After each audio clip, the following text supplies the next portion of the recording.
So a couple of things to avoid here is, and it's a progression here. You got to make sure you don't listen to ungodly input, okay? You got to make sure you don't adopt ungodly behavior. There's a pattern here, and of course, you don't want to sit there and fall into the place of this is now who I've become. And it's so easy to fall into that. But we have to remember, though, that a blessed life listens to God, not the crowd.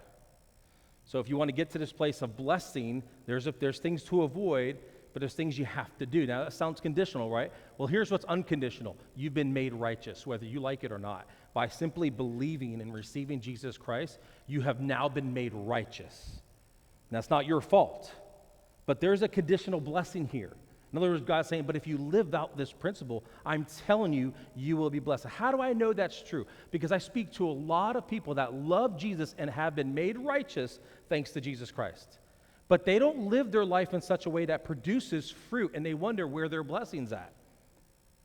It's like, if that was your kid, if your kid was doing that and was just lazy and didn't want to live the way they're supposed to live, you don't want to bless them with stuff that they can't carry. You want to help them. You want to position them, have them postured to be able to do it. You know the whole thing. It's like, teach a man to fish. It's like, we know that to be true in our life. But how much more when you think about God? And all God's saying is, you have a choice to make, and I'm not going to control you. Whether you want to be blessed or not, listen to me, whether you want to be blessed or not, you're still righteous. You're going to heaven. All right? You're going to heaven. I don't want you to choose the way of the wicked. If you choose the way of the wicked, I question whether or not you know the Lord. Yeah?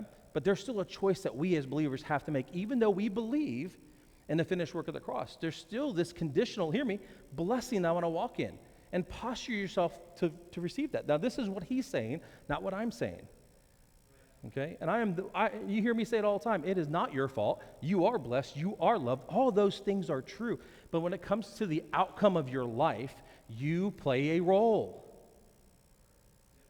And when you take ownership of understanding that how things are going in my life, it's because it comes down to a choice I make, then you can't blame God when things don't go your way. Because you've heard me say it all the time. If it is all about God controlling things, then when you go to bed at night, you know there's nothing you can do. So what's the point? Now, that's an argument with people who don't love the Lord. What's the point? Why try? But we know that's not true.